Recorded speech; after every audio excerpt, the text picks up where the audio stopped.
말씀을 마태복음 7장 28절을 제가 한번 읽어드리겠습니다. 예수께서 이 말씀을 마치심에 무리들이 그의 가르치심에 놀라니. 우리가 그동안 나눴던 마태복음 5장부터 7장까지의 말씀은 일명 산상수훈이라는 말씀이에요. 그러니까 산상에서 예수님께서 말씀을 전하셨다는 것입니다. 예수님의 설교예요. 예수님이 유대사회에 와서 설교를 하자 유대인 무리들이 놀랐다라고 표현되어 있습니다. 이 놀란이라는 말이 헬라어로 에크플레소란 말인데, 이게 놀라다라는 의미도 있지만 때리다, 충격을 가하다라는 말, 이게 수동태예요.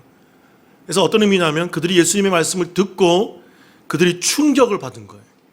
굉장히 심한 충격을 받았음을 표현하고 있다는 것입니다. 왜 유대사회가 그 많은 무리들이 예수님의 설교로 말미암아 충격을 받았을까요? 그 뒤에 그 이유가 기록되어 있습니다. 29절 같이 읽어볼게요. 시작. 이는 가르치시는 것이 권위 있는 자와 같고 그들의 서기관들과 같지 아니함이로라. 예수님이 가르치는 것이 일반적이지 않았다는 거예요. 다른 사람들과처럼 그저 격려나 위로하는 그런 메시지가 아니라 그들의 폐부를 찔러 들어가면서 송곳과 같이 그들의 심령과 골수를 끄집어내더라는 것입니다.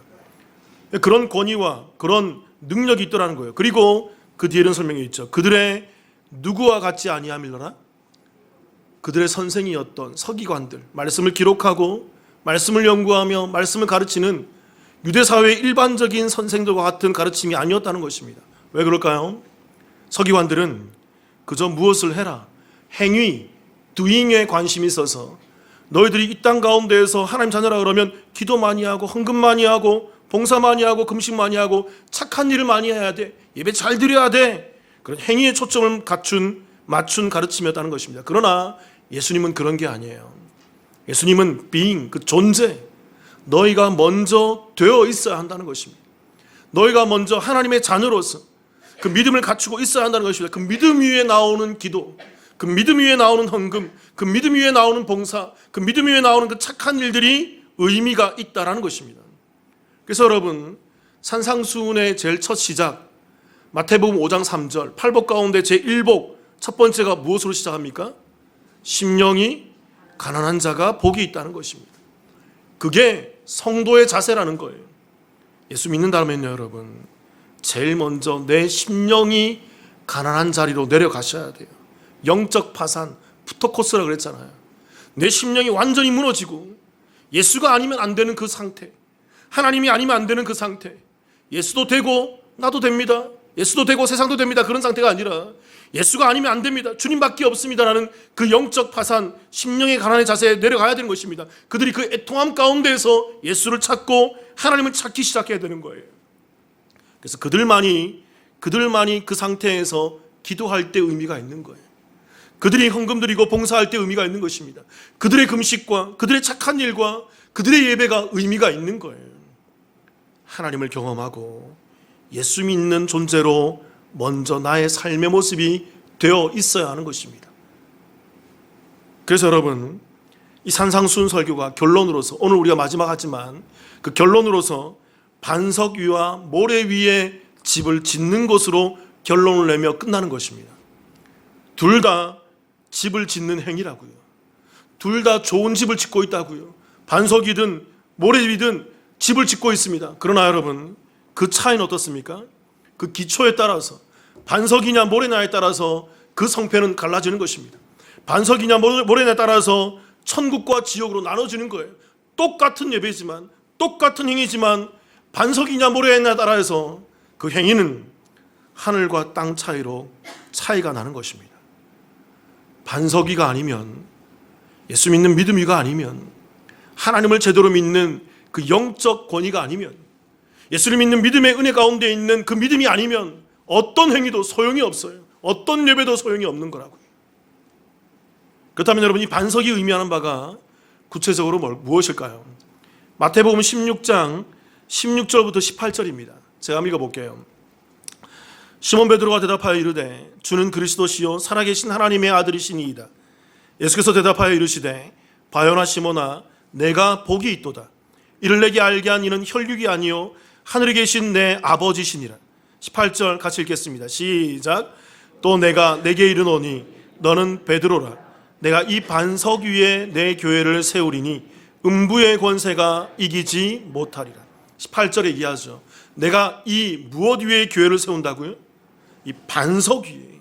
성경은 이 반석을 강조하고 있어요. 이 반석 위에만 교회가 세워지고 이 반석 위에만 집이 세워지는 것입니다. 그럼 이 반석이 뜻하는 바가 뭘까요? 베드로와의 대화 가운데서 무엇이 반석이죠? 페트라, 베드로의 이름이 반석. 그래서 베드로가 그 반석이 된다, 그런 의미가 아니에요. 그게 천주교는 그렇게 하지만 우리 기독교는, 개신교는 그렇게 말하지 않습니다. 개혁주의 신앙을 가진 우리 기독교는 그렇게 말하지 않아요. 베드로의 무엇이 반석인가요? 신앙 고백이죠. 이제는 성경 잘 알죠. 베드로가 무엇이라고 고백했습니까? 주는 그리스도시요 살아계신 하나님의 아들이십니다. 예수님밖에 없다는 것입니다. 내 모든 것의 삶의 주인이 하나님이시고 그리스도가 그 그리스도이며 메시아이고 내 삶의 주인과 온 천하의 주인으로 이 땅에 오셨다는 것입니다. 그 고백이 반석이라는 거예요. 그 반석 위에 집이 지어지는 것이고 그 반석 위에 교회가 세워지는 것입니다. 그런데 여러분, 이 반석은, 이 믿음의 고백은 아무나 하는 게 아닙니다. 17절 다시 한번 읽어볼까요? 띄워주세요. 제가 읽어볼게요. 예수께서 대답하여 이르시되 바요나 시몬아, 내가 복이 있도다. 이를 내게 알게 한 이는 혈육이 아니요 하늘에 계신 누구시니라? 내 아버지시니라. 여러분 잘 아셔야 돼요. 이러한 믿음의 고백은요, 교회 나온다고 다 할 수 있는 게 아닙니다. 누가 알게 해주시는 걸까요? 하나님께서 내게 알게 해주시는 거예요. 자막 내려도 됩니다. 하나님께서 내게 알려주시는 거예요. 그걸 우리가 기독교적 용어로 뭐라고 얘기해요? 헬라어로 카리스, 번역하면 뭐죠? 이걸 은혜라 그런다고요. 내가 하지 않은 하나님께서 내게 알려주시는 것. 누구를? 예수 그리스도를.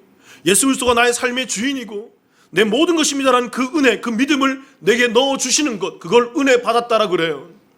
그 은혜를 받은 자들이 이 고백 가운데 있는 것이고 이 고백 가운데 있는 자들이 반석이 세워지는 것입니다. 그 위에 우리의 집, 우리의 교회를 세워가는 것입니다. 그게 성도고 그게 신앙생활인 거예요. 사랑하는 성도 여러분, 예수 그리스도를 믿는 그 믿음의 고백 위에 집을 세워가는 저와 여러분의 삶이 되기를 주님의 이름으로 축원합니다. 여러분, 예수가 우리의 삶의 근간을 이루어야 돼요. 예수가 우리의 삶의 기초가 되어야 돼요. 모래 위냐 예수 위냐 분간하셔야 돼요. 이 예배 가운데에서 모래 위에 예배 드리고 있는지, 이 반석 위에 예배 드리고 있는지 나 자신을 분간해 내셔야 돼요. 내 안에 예수가 있는지 없는지, 내가 예수를 믿고 있지 않는지를 분별해 내셔야 돼요. 그렇다면 예수님께서 세워가시는, 예수로 말미암아 세워지는 그 반석 위의 집이 우리가 읽고 있는 신구약 성경에서 어떻게 표현되고 있을까요? 이제 그동안 저와 함께 말씀을 나눴던 분들은 이게 좀 이해가 되겠지만, 오늘 처음 오셨거나 함께 예배를 드리지 않았던 분들, 또 수요일날 나오시지 않는 분들은 잘 이해가 안 되겠지만 제가 최대한 잘 설명을 드리겠습니다. 성경에서 이 반석 위의 집이, 반석 위에 세워지는 교회가 어떤 식으로 표현되어 있는지를 함께 나눠보겠습니다. 반석 위의 집이 성경에서 어떻게 표현될까요? 첫 번째는 베델의 환상이에요. 이게 반석 위의 집을 표현하는 환상이라고요. 창세기 28장 11절 12절 제가 한번 읽어보겠습니다. 한 곳에 이르러는 해가 진지라. 거기서 유숙하려고 그곳에 한 돌을 가져다가 베개로 삼고 거기 누워 자더니, 12절, 꿈에 본즉 사닥다리가 땅 위에 서 있는데 그 꼭대기가 하늘에 닿았고 또 본즉 하나님의 사자들이 그 위에서 오르락 내리락 하고. 야곱이 형 에서를 피해서 도망갑니다. 그리고 그가 들판에서 그냥 누워 자는데 그곳에서 하나님의 꿈속에서 환상을 보여주는 거예요. 그 환상의 내용이 무엇입니까? 하늘이 열리고 하늘에서 사닥다리가 내려오는 것입니다. 그리고 땅과 하늘이 이 사닥다리를 통해서 연결이 되는 거예요. 그리고 이 사닥다리를 통해서 하늘에 이 사자들이 땅과 하늘을 소통하고 있는 거죠. 여러분, 이 꿈이 어떻다고 생각하십니까? 그냥 꾸는 꿈이 아니에요, 여러분. 여기에 굉장히 성경에 깊은 진리가 담겨 있습니다. 그래서 이 꿈을 꾸고 나서 이 야곱이 상스럽다, 이상하다 그러면서 그가 창세기 28장 19절에 이렇게 고백하고 있어요. 같이 한번 읽어볼까요? 시작. 그곳 이름을 베델이라 하였더라. 이 성의 옛 이름은 루스더라. 야곱이 그곳을 뭐라고 명칭을 짓습니까? 베델. 우리가 잘 알고 있는 이름이죠. 베델이라는 말은요, 합성어입니다. 히브리어로 베이트 엘이란 말이에요. 베이트는 집이란 말이고 엘은 하나님이에요. 베델 말 그대로 누구의 집입니까? 그러니까 여러분 잘 생각해 보세요. 야곱이 거기서 땅과 하늘이 연결되어서 사닥다리로 연결되어서 하늘과 땅이 소통하는 그 환상을 본 그 자리를 뭐로 지어요? 베델. 누구의 집이라고? 여기가 하나님의 집이래요. 이게 하나님의 집의 속성이라고요, 여러분. 이 땅에서 반석 위에 짓는 그 집의 속성이 바로 이와 같다는 것입니다. 무엇인가요? 땅과 하늘이 소통하는 것입니다. 이 땅에서, 이 땅에 있는 자들이 땅에 그친 것이 아니라 하나님을 경험하며 하늘이 열리며 사닥다리를 통해서 땅과 하늘이 연결되어서 하늘과 땅이 소통되는 그곳이 누구의 집이라고요? 거기가 하나님의 집이라고요. 그래서 여러분, 이 상간에는 이런 말씀이 하나 숨어 있어요. 28장 17절 제가 읽어볼게요. 야곱의 고백입니다. 이에 두려워하여 이르되 두렵도다 이곳이여. 이것은 다름 아닌 누구의 집이요? 하나님의 집이요. 그리고 뒤에 이런 얘기합니다. 이는 누구의 문이다? 하늘의 문이로다 하고. 매우 중요한 표현입니다. 이것이 베델, 하나님의 집인데 야곱이 여기에 분명한 해석을 하고 있어요. 여기가 바로 하늘의 문이었구나. 하늘이 있는데, 하나님이 있고 천상이 있는데 그 하나님을 연결하는 그 자리가 바로 베델이라는 것입니다. 왜요? 거기에 땅과 하늘이 연결되는 사닥다리가 놓여 있거든요. 그래서 그 땅이 하늘과 소통하고 있거든요. 거기가 하나님의 집이고 이 사닥다리를 통해서 열리는 그 문이 하늘의 문이구나. 여기가 베델이구나. 여러분, 이제 요한복음 1장 47절로 가볼게요. 같이 한번 읽어보겠습니다. 시작. 예수께서 나다나엘이 자기에게 오는 것을 보시고 그를 가리켜 이르시되 보라, 이는 참으로 이스라엘 사람이라. 그 속에 간사한 것이 없도다. 예수님께서 나다나엘이 나오는 것을 보시면서 그에게 뭐라고 하냐면 그 속에 뭐가 없도다? 간사한 것이 없도다. 간사한 것, 이게 헬라어로 돌로스란 말이에요. 이게 속임수, 꾀, 거짓말, 장난치는 것, 그런 의미라고요. 여러분, 여기서 제가 세 가지 중요한 질문을 던져볼게요. 답을 한번 해보세요. 첫 번째 질문입니다. 구약 성경에서 그 이름이 속임수, 꾀, 거짓말이라는 이름을 갖고 있는 사람이 누굽니까? 야곱이죠. 우리가 좀 전에 읽었던 베델의 야곱. 그가 거짓말, 아야코프, 이게 속임수, 이게 발꿈치를 잡다, 뒤꿈치를 잡다, 그런 의미거든요. 간사하다, 그런 의미거든요. 그리고 여러분 47절에서, 좀 전에 읽었던 47절에서 예수님께서 나다나엘을 향해서 간사한 것이 없도다라고 얘기하지만 띄워보세요. 47절. 그 앞에 뭐라고 있냐면 이렇게 얘기해요. 이는 참으로 어떤 사람이라? 나다나엘을 향해서 참으로, 이 진짜 이스라엘 사람이 나다나엘이야. 나다나엘이 진짜 이스라엘 사람이야 라고 예수님께서 표현을 하고 있는 것이죠. 이제 질문 두 번째 해볼게요, 여러분. 구약에서 이스라엘이라는 이름을 가지고 있는 사람이 누구였습니까? 그도 야곱이었어요. 하나님께서 그 야복강에서 야곱과 씨름하시고 나서 그의 이름을 계명시켜 주시죠. 너는 앞으로 야곱이 아니라 뭐라 이름 부를 거야? 이스라엘이라 하리라. 그러니까 야곱은 거짓말이라는 이름 갖고 있었지만 그는 나중에 하나님에 의해서 이스라엘이라는 이름을 가지게 된 것입니다. 그 야곱을 오늘 요한복음 1장에서 예수님께서 이 야곱과 나다니엘을 대비시켜 놓고 있는 거예요. 중복시켜 겹쳐지고 보이는 거예요. 오버랩 한다 그러죠. 이 야곱과 이 나다니엘이 여기서 연결되는 것입니다. 그러면서 예수님께서 이런 얘기를 하신다고요. 요한복음 1장 15절 같이 한번 읽어볼게요. 요한복음 1장 51절입니다. 51절 같이 한번 읽어보겠습니다. 시작. 또 이르시되 진실로 진실로 너희에게 이르노니 하늘이 열리고 하나님의 사자들이 인자 위에 오르락 내리락 하는 것을 보리라 하시니라. 야곱이 보았던 베델의 환상이 그대로 담겨 있죠. 그런데 여러분, 여기서 질문 세 번째 질문 해보겠습니다. 이 요한복음 1장 51절 다시 띄워보세요. 1장 51절과 우리 아까 읽었던 창세기의 말씀 중에 무엇이 달라요? 창세기에는 하늘과 땅견을 연결하는 것이 무엇이었습니까? 사닥다리였어요. 그런데 여기서는 요한복음 1장 51절에는 이 하늘과 땅을 그 인자들이 그 천사들이 오르락 내리락 왕래하는 것을 무엇이 연결하고 있어요? 인자 위에 오르락 내리락 하는 것입니다. 여기서 중요한 걸 알려드릴게요. 창세기에 나오는 하늘과 땅을 연결하는 그 사닥다리가 그것은 예표였다는 것입니다. 예시였다는 거예요. 그게 신약에 와서 누구였다는 것입니까? 인자, 이 땅에 사람의 아들로 오신 누구? 예수 그리스도였다는 것입니다. 그러니까 여러분 분명히 이것을 기억하십시오. 야곱이 예수를 보았다고요. 환상 가운데 보았다고요. 구약의 인물 야곱이 오신 메시아가 아니라 앞으로 오실 메시아가 이와 같은 매개체로서 이 사닥다리로 말미암아 하늘과 땅을 연결하는 그 매개체로서 이 땅에 오실 것을 그가 환상 가운데 꿈속에서 보았다고요. 그래서 그가 우리의 믿음의 선배가 되는 것입니다. 예수로 연결되는 거예요. 그리고 오늘 예수님께서는 그 인자가 이 땅에서 하늘과 땅을 연결하는 그 사닥다리로서 소통으로서 이 땅 가운데 오셨음을 우리 가운데 보여주고 있다는 것입니다. 그러니까 여러분 야곱은요 사닥다리를 통해서 하늘과 땅이 연결되는 것을 보았고, 오늘 요한복음에서 예수님께서는 그것이 바로 인자 예수로 말미암아 이 땅과 하늘이 연결된다는 것을 말하는 것이고, 그래서 제가 자주 얘기했잖아요. 계시록에 그 예루살렘 그 성전, 새 예루살렘 성전에 그 문이 12문인데 그 모든 문은 뭐로 되어 있다? 진주로 되어 있다. 진주가 누구다? 밭에 감추인 보화, 그게 진주였다. 그게 바로 예수 그리스도였다고 말씀드렸잖아요. 그래서 그 문이 바로 누구였다? 예수 그리스도다. 그러니까 여러분 이 땅과 하늘을 연결하는 그 사닥다리, 이 땅과 하늘을 연결하는 그 하늘의 문, 그게 바로 누구다? 예수 그리스도였다는 것입니다.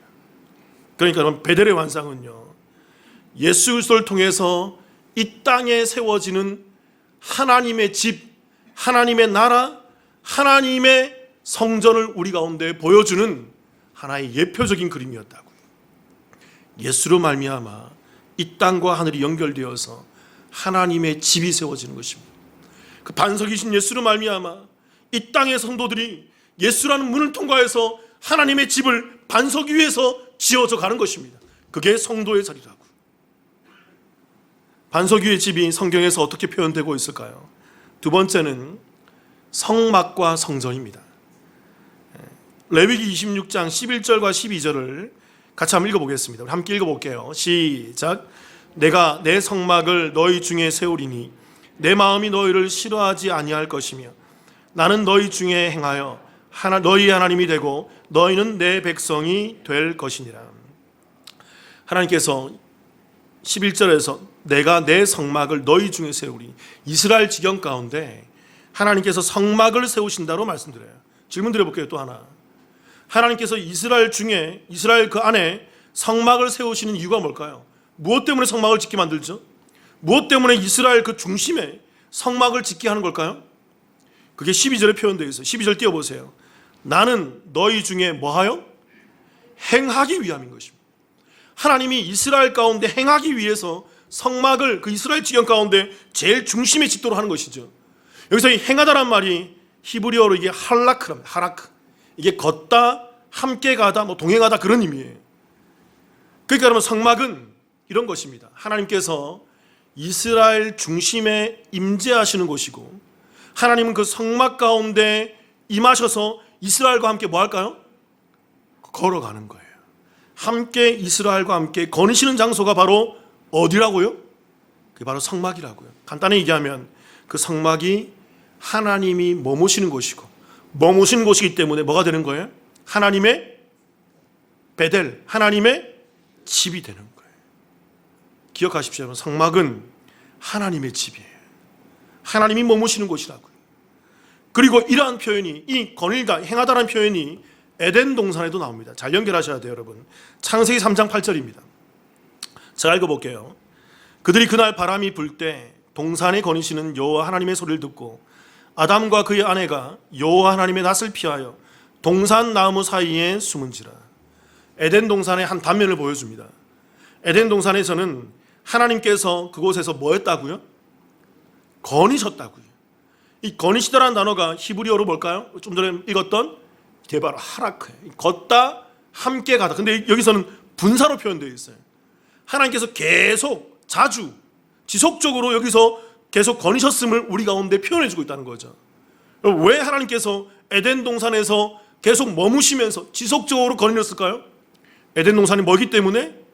하나님이 거하시는 뭐기 때문에? 하나님의 집이기 때문에. 잘 이해하세요. 에덴 동산과 여러분 성막은 어떻게 보면 같은 모습을 하고 있어요. 둘 다 누구의 집이다? 하나님이 머무시는 하나님의 집인 거예요. 그리고 이러한 성막과 에덴 동산을 좀 더 구체적으로 모형화한 것이 바로 성전이에요. 성전, 솔로몬 성전이죠. 역대상 22장 1절을 같이 한번 읽어볼까요? 함께 읽겠습니다. 시작. 다윗이 이르되 이는 여호와 하나님의 성전이요 이는 이스라엘의 번제단이라 하였더라. 다윗이 여호와의 성전을 짓지는 않았어요. 근데 다윗이 그 솔로몬을 통해서 여호와의 성전을 짓도록 그 터를 먼저 구입한 것입니다. 오른 안에 있는 타작마당을 구입해서 하나님의 성전을 지을 수 있는 터를 구입해 놓은 것이죠. 여러분, 이 오른 안의 타작마당이 과거에 창세기에서 나오는 어떤 산이었을까요? 이게 바로 모리아 산이었어요. 그 이삭 대신에 양이 바쳐지는 그 모리아 산자락이 바로 이 오른 안의 타작마당이었고, 이곳에 나중에 다윗이 이 땅을 구입하고 나중에 다윗의 아들인 누가? 솔로몬이 이곳에 뭘 지어요? 성전을 짓는다고요. 그래서 다윗이 이것을 구입하고 그 땅을 바라보면서 22장 1절 다시 한번 띄워보세요. 제가 읽어드릴게요. 다윗이 이르되 이는 여호와 하나님의 뭐요? 여러분, 여호와 하나님의 성전, 이게 바로 히브리어로 읽어보면요 베이트 엘로힘, 벳 엘이라 되어 있어요. 이게 바로 베델, 하나님의 집이라는 것입니다. 성전에 하나님께서 거하시고 하나님께서 거니신다라는 거예요. 이제 정리를 해봅시다. 여러분, 하나님께서 에덴 동산에 거두십니다. 왜 거니실까요? 하나님께서 왜 에덴 동산에 머물까요? 거기 에덴 동산에는 뭐가 없기 때문에? 중요한 걸 알려드려요. 여러분, 에덴 동산에는 뭐가 없기 때문에? 에덴 동산 나중에 뭐가 있어서 추방당했어? 아담과 하와가? 그 하나님께서 그 아담과 하와가 죄 짓기 이전까지는 뭐가 없었어요? 죄가 없었다고요. 그래서 하나님께서 그 에덴 동산에 거니시며 그곳에 머물고 계시고 거기가 하나님의 집이 되는 것입니다. 하나님이 머무시는 장소가 되는 거예요. 그리고 광야에서 성막을 짓고 그곳에서 제물을 잡고 죄를 사하는 제사를 드리잖아요. 그리고 지성소에 가서 제물에 피를 뿌리면서 죄를 사해내잖아요. 그 지성소, 그 성막이 거기에 뭐가 없어요? 죄가 없는 곳이기 때문에 하나님이 그 성막에 거니시는 것입니다. 그 성막이 하나님의 집이 되는 거예요. 그리고 나중에 솔로몬을 통해서 성전이 지어지고 성전에서도 제사가 제물이 드려지면서 그 죄가 사해지는 자리가 되잖아요. 그래서 그곳에 하나님이 머무시는 곳입니다. 그 과거 이삭 대신에 어린 양이 바쳐졌던 그 죄가 사해지는 번제가 드려지는 그 자리에 하나님이 임재하셔서 하나님의 집을 세워 가시는 것입니다. 그러니까 여러분 잘 아셔야 돼요. 하나님의 집은, 반석 위에 세워지는 하나님의 집은 뭐가 없는 곳에 세워질까요? 죄가 없는 곳이에요. 죄가 사해지는 자리, 죄가 있지 않고 더는 죄가 없는 자리에 하나님의 집, 그 반석 위의 집, 하늘의 성전이 이 땅 가운데 세워지는 것입니다. 여러분, 그 죄가 없게 만드는 그 실체가 누구십니까? 예수 그리스도예요. 예수가 그 반석의 실체로 오는 거예요. 죄가 없게 만드는 그 실체로 우리 가운데 오신다고요. 그래서 그 예수로 말미암아 심령이 가난해진 자들, 예수로 말미암아 그 모든 죄가 사하지만 내가 예수가 아니었으면 큰일 날 뻔했네요. 이 땅이 전부인 줄 알고 이 땅의 모든 것이 내게 중요한 줄 알았는데 이것 아무런 내게 소용이 없는 쓰레기와 같은 거네요. 예수만이 나의 보화였군요. 예수가 내 진주였군요. 예수가 바로 그 천국문으로 들어가는 바로 하늘문이었군요. 예수가 바로 그 사닥다리였군요. 예수가 나의 그 반석이었군요. 이걸 깨닫고 예수에 올인하는 자들, 예수에게 나와서 그 모든 심령 가운데 무너져서 애통함으로 주님만을 찾는 자들, 그들이 그 예수로 말미암아 이 땅에서 하늘과 땅이 연결되어 소통하는 것입니다. 그래서 여러분, 우리 기독교는요 체험의 종교가 맞아요. 예수 믿는다면 여러분 이 땅에서 하나님을 경험하게 되어 있습니다. 여러분께 강하게 도전드립니다. 혹시 우리 가운데 예배 드리는 분들 가운데 내가 예수 믿는데 한 번도 하나님을 경험한 흔적이 없어, 하나님이 누구신지 잘 몰라, 나 예수 믿는데 하나님에 대해서 그 은혜가 뭔지, 심령의 가난함이 뭔지, 애통함이 뭔지, 예수 믿는 그 본질이 뭔지를 경험하지 못하신 분들이 있으십니까? 도전드려요. 그곳이 모래입니다. 모래. 그 모래에서 나오셔서 반석을 찾으시길 바라요. 그리고 반석 위에서 새롭게 그 집을 지어 가시기 바랍니다. 거기에 사닥다리가 펼쳐지는 거예요. 그 하나님의 사자가 나와 하나님을 연결해서 소통하고 교통하는 것입니다. 그래서 내가 이 땅에서 하나님을 경험하게 된다고요. 왜 경험되지 않습니까? 반석이 아니기 때문이에요. 반석 위의 집이 성경에서 어떻게 표현되고 있을까요? 세 번째는 말 그대로 예수 그리스도가 반석이에요. 예수입니다. 요한복음 2장 19, 20절 같이 한번 읽어볼까요? 제가 여러 번 반복했던 말씀이기도 합니다. 같이 한번 읽어볼게요. 시작. 예수께서 대답하여 이르시되 너희가 이 성전을 헐라 내가 사흘 동안에 일으키리라. 유대인들이 이르러 이 성전은 46년 동안에 지었거늘 내가 3일 동안에 일으키겠느냐 하더라. 예수님이 매우 이상한 얘기를 합니다. 예루살렘 성전을 바라보면서 이 성전을 허물어라. 내가 3일 만에, 사흘 만에 일으켜볼게. 이 성전을 허무는 것도 참 대단한 일이지만 그 성전을, 대단한 성전을 사흘 만에 일으킨다는 것도 엄청난 일이죠. 그래서 유대인들이 이렇게 얘기하는 거죠. 이 성전은 46년 동안 지었는데 네가 무슨 수로 3일 동안에 일으킨단 말이니? 헛소리 하지 마. 무슨 얼토당토 않는 얘기야 라고 하면서 조롱을 하는 것이죠. 그리고 성경은 그 뒤에 예수님이 하신 얘기가 아니에요. 성경 자체가 해설을 달고 있습니다. 그 뒤에 이렇게 얘기하고 있습니다. 요한복음 2장 21절 제가 읽어볼게요. 성경의 해설이에요. 그러나 예수는 성전된 자기 육체를 가리켜 말씀하신 것이라. 원어로 직역하면 이런 의미예요. 그 성전이 자신의 육신임을 나타내는 말씀이다. 그러니까 그 예루살렘 성전이 누구였다? 예수 그리스도였다는 것을 예수님은 가리키고 있다는 것입니다. 너희는 지금 예루살렘 성전에서 예배드리고 하나님을 경험한다 그러지, 그건 하나의 예표였어. 모형이었어. 예시였어. 그건 하나의 비유였단 말이야. 예시였단 말이야. 이제 내가 그 예시가 아니라 진짜 실체로서, 본체로서 내가 이 땅에 왔어. 내가 하늘 사닥다리로, 내가 하늘과 땅을 연결하는 그 매개체로, 그 메시아로, 하늘의 문으로 이 땅에 왔단다. 이제는 나를 통해서 누구를 경험해야 돼? 하나님을 경험해. 성전에서 경험하는 게 아니라, 성막에서 경험하는 게 아니라, 딴 데 가서 비나이다 하는 게 아니라, 누구를 믿는 믿음 가운데, 예수를 제대로 믿는 그 믿음 가운데, 온전히 믿는 믿음 가운데, 예수가 나의 모든 것입니다는 그 믿음 가운데서 그 믿음으로 말미암아 무릎 꿇을 때 거기에 사닥다리가 펼쳐지는 거예요. 베델의 환상이, 야곱이 그냥 본 게 아니에요. 여러분, 야곱의 그 환상이 우리 가운데 있다고요. 우리의 손자리가 베델이 되어야 된다고요. 예수의 반석이 우리 가운데 펼쳐져서 거기에 예수의 사닥다리가 펼쳐져야 되는 것입니다. 그들이 거기가 성전이 되고 예수로 말미암아 하나님을 경험하게 되는 거예요. 히브리서 9장 9절 12절을 보면 이런 말씀이 있습니다. 제가 읽어볼게요. 이 장막은 현재까지 이 성막을 얘기하는 거예요. 구약의 성막. 이 장막은 현재까지의 뭐다? 비유다는, 이 예표였다는, 모형이었다는 거예요. 가짜였다는 것입니다. 이에 따라 드리는 예물과 제사는 섬기는 자를 그 양심상 온전하게 할 수 없나요? 그 성막에서는 계속 제사를 드리고 예물을 드리며 그게 효력이 없다는 거예요. 그때뿐이었다는 것입니다. 일회적이었다는 것이죠. 10절, 이런 것은 먹고 마시는 것과 여러 가지 씻는 것과 함께 육체의 예법일 뿐이며 언제까지? 개혁할 때까지. 이 개혁하다는 말이 이게 헬라어로 이게 디올도시스란 말이에요.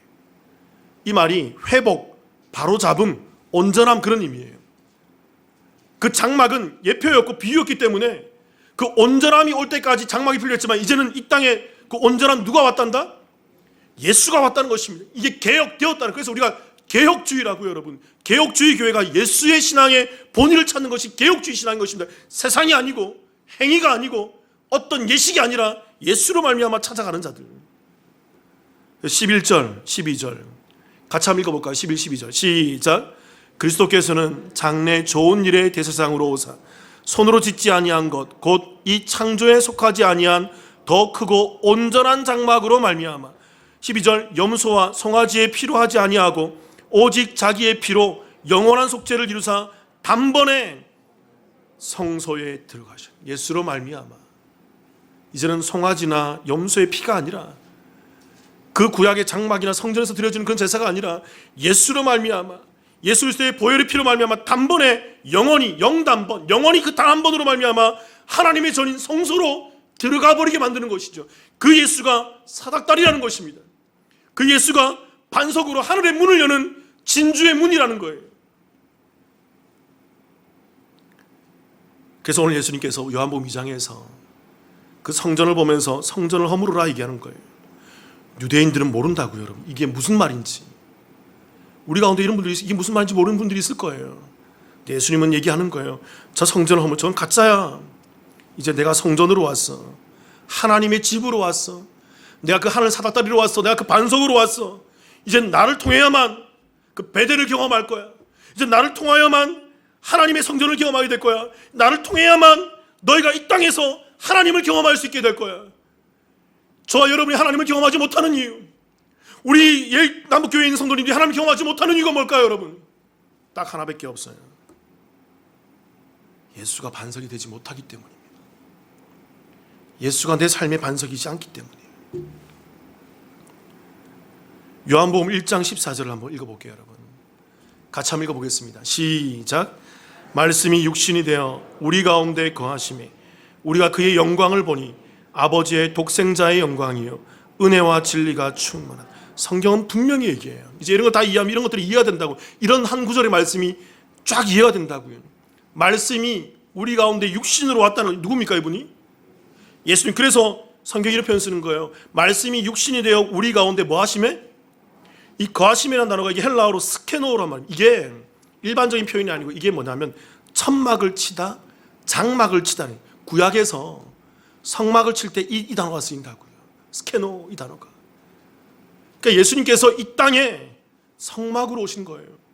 예수님께서 이 땅에 성전으로 오셔서 우리 가운데 이스라엘이 행했던 것처럼 그 중심에 장막을 펼치신 것입니다. 그 장막이 누구의 집이기 때문에? 누구의 집이기 때문에? 베델, 누구의 집? 하나님의 집이기 때문에 예수님이 이 땅에 오셔서 우리 가운데 오셔서 그 장막을 펼치시고 하나님의 집을 우리 가운데 펼치시는 것입니다. 그래서 우리가 그 예수로 말미암아 하나님의 전을 경험하게 되고 들어가게 되어서 그 하나님의 성소에 있는, 그 지성소에 있는 누구를 만나게 될까요? 하나님을 경험하는 거예요. 고린도전서 3장 16절을 한번 읽어볼까요, 여러분? 좀 더 사도 바울은 발전을 시킵니다. 같이 읽어볼게요. 시작. 너희는 너희가 하나님의 성전인 것과 하나님의 성령이 너희 안에 계신 것을 알지 못하느냐.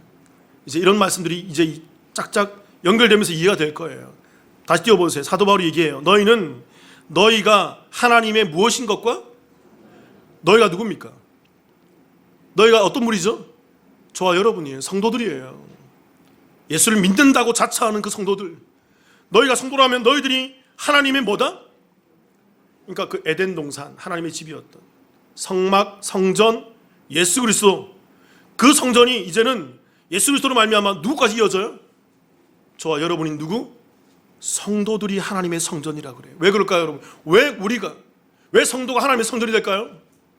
성령을 통해서 우리 안에 누구를 알려줘요? 그 반석이신 예수 그리스도를 알게 해주거든요. 예수를 아는 자들이, 믿는 자들이 성령이 충만한 자들이에요. 그들이 예수를 알게 되어서 그 안에 예수가 들어와 버리는 것입니다. 그 반석인, 그 성전인. 그래서 저와 여러분 안에 그 성전인 누가 들어와 있어요? 예수 그리스도가 들어와 있다고. 그래서 여러분 사도 바울이 얘기하는 거예요. 너희가 하나님의 성전이에요. 너희가 하나님의 성전이에요. 하나님을 경험하지 못하는 성전이 아니라 하나님이 경험되어지는 성전. 예수로 말미암아 하나님이 내 삶 가운데 충만해지는 성전이에요. 말씀들이 깨달아지고 알아지며 이것이 믿어지며 내 삶 가운데에서 이 말씀으로 말미암아 분별하게 되는 그 성전들인 거죠. 그래서 오늘 말씀 마지막으로 한번 읽어보겠습니다. 마태복음 7장 24절 한 목소리 같이 한번 읽어볼게요. 시작. 그러므로 누구든지 나의 이 말을 듣고 행하는 자는 그 집을 반석 위에 지은 지혜로운 사람 같으니. 나의 이 말을 듣고 행하는 자, 그들이 바로 그 집을 반석 위에 지은 어떤 사람이다?